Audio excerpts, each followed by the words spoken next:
आत्मा है।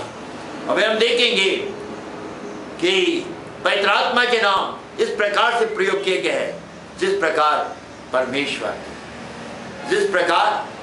के पवित्र आत्मा से झूठ बोला। पवित्र आत्मा से क्या बोला? झूठ बोला। बैठे के काम 5 बार उसके 3 अध्याय में मिलता है। पतरस ने कहा, हे अन्या, शैतान ने तेरे मन में ये बात क्यों डाली कि तो पवित्र आत्मा से झूठ बोले और भूमि के दाम में से कुछ रख छोड़े।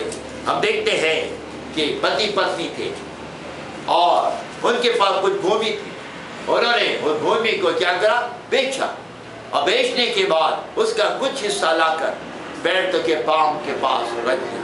लेकिन पतरस ने हनन्याह से कहा, शैतान ने तेरे मन में ये बात क्यों डाली कि तुम पवित्र आत्मा से झूठ बोले और भूमि के दाम में से कुछ रख छोड़े। तूने जब तक तेरे पास रही क्या तेरी ना थी? जब बिक गई तो तेरे वश में ना थी। तूने मन में ये बात क्यों विचारी?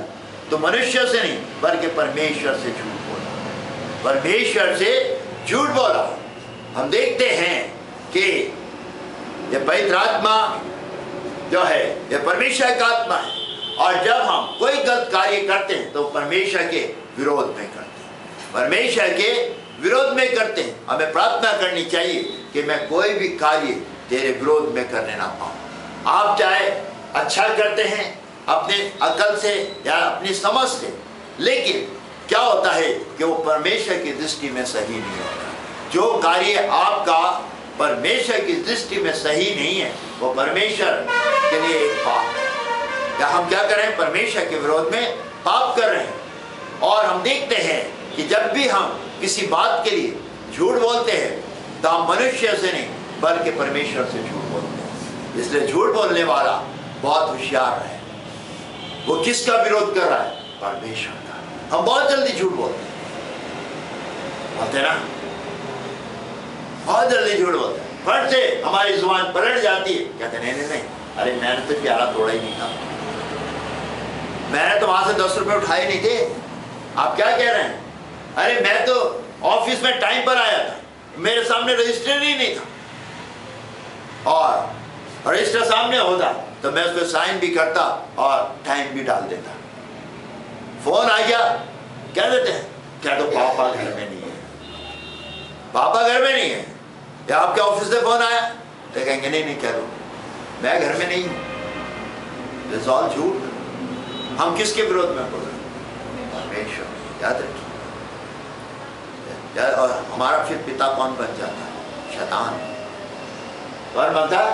शैतान बनता है। इसलिए बी केयरफुल। हम लोग बहुत जल्दी अपनी जुबान को पलट देते हैं, बहुत जल्दी पलटते हैं, बहुत जल्दी लोगों के ऊपर छींटे उतारते हैं, बहुत जल्दी लोगों को दोषी ठहराते हैं। ये सारी बातें क्या है? हम किसका विरोध कर रहे हैं? परमेश्वर का। जो जैसा कर रहा है करने दीजिए, करने दीजिए। आप अपने को संभालिए। अपने लोग कहते हैं कीचड़ में पत्थर फेंकने से छींटे अपने ऊपर भी आती हैं। अरे भैया, तुम वहां पे फिर खड़े क्यों? उनकी सुनने के लिए खड़े क्यों हो? मत सुनिए। काय को सुनते आप?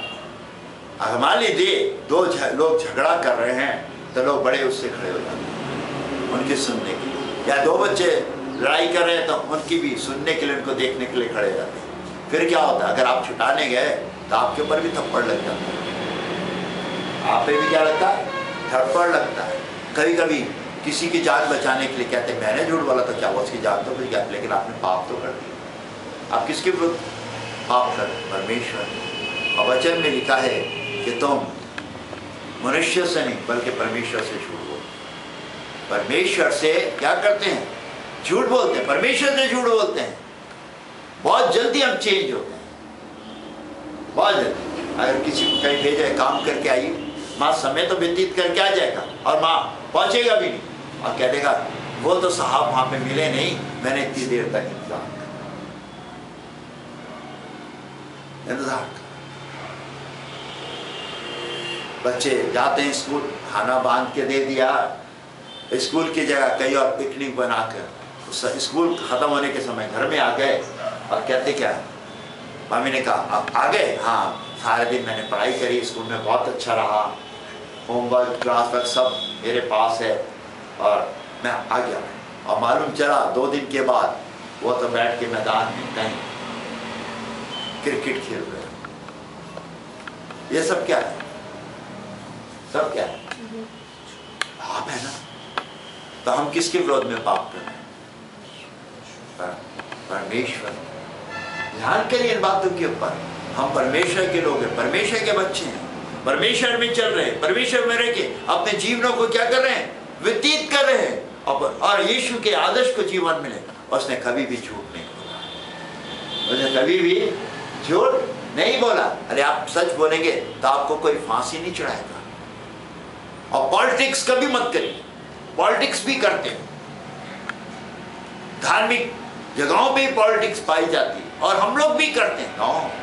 सच्चाई और ईमानदारी के साथ उसके पवित्र आत्मा को दुखित ना करें। किसका पवित्र आत्मा है? यीशु का आत्मा है, मसीह का आत्मा है, परमेश्वर का आत्मा है। परमेश्वर का धन्यवाद हो। और ये वही आत्मा है जिसके द्वारा मरियम गर्भवती हुई। हालेलुया। परमेश्वर का धन्यवाद। यही वही आत्मा है जिसके द्वारा प्रभु यीशु मसीह तीसरे दिन मृतकों में से क्या हुआ? जीवित हो गया। यही पवित्र आत्मा है जो कि मेरे अंदर वास करता है, आपके अंदर वास करता है। हम उसको दुखित ना करें, हम उसको खेदित ना करें। और जो भी कार्य हम अपने तरीके से सोचते सही है, लेकिन हम उसके लिए पहले किससे मालूम करें? परमेश्वर से। परमेश्वर से मालूम करें कि क्या ये करूं या ना करूं। अगर वो कहता है कि करो तो कर डालिए, अगर उसके और से मना है तो आप उसे बिल्कुल मत करें, क्योंकि आप करेंगे तो आप किसको खेदित कर रहे हैं? उसके पवित्र आत्मा। उसके पवित्र आत्मा को क्या कर रहे हैं? खेदित कर रहे हैं। कभी भी उसके विरोध में मत जाइए, उसके विरोध में मत जाइए। आइए हम लोग प्रार्थना में जाए। Hallelujah. Yes my Jesus. Hallelujah. Hallelujah. धन्यवाद करें हमसे प्यार करने वाले परमेश्वर, जबकि हमने तेरे पवित्र आत्मा के ऊपर आज मनन करा है, ये हमारे दिल और दिमाग में, मन के अंदर बसने पाए। प्यारे खुदावन, हम तेरे पवित्र आत्मा को खेदित करने ना पाए, हम कभी भी आपस में मिल के बलवा करने ना पाए। हमारे बीच में झगड़े लड़ाइयाँ होती हैं तो खुदावन हम तेरे पवित्र आत्मा को दुखित करते हैं। प्यारे खुदावन, हमारा जीवन तुझ में एक नए तौर से पाया जाए, ताकि हम सच्चाई और ईमानदारी के साथ अपने जीवनों को व्यतीत करने वाले बन जाए। प्यारे खुदावन, मुझे भी सिखाओ, यस माय लॉर्ड, ताकि मैं भी तेरी पद्धति में रह के सारे कामों को एक नए तौर से अंजाम दे सकूं। हर जगह, हर लहर सच्चाई के साथ, सच्चाई का को लेकर अपने जीवन में खड़ा रहने पाऊँ, ताकि तेरे नाम को महिमा मिले। जितना ने आज तेरे पवित्र आत्मा के ऊपर सुना है, हर एक के जीवनों में एक बड़ा कार्य कर, ताकि हर एक जन तुझ में मजबूत खंभा बन जाए और आने वाले दिनों में तेरा गवाह बन के पृथ्वी के छोर तक जाने वाला बने, ताकि तेरे नाम को महिमा मिले। प्रभु यीशु के नाम से मांगते हैं, आमीन।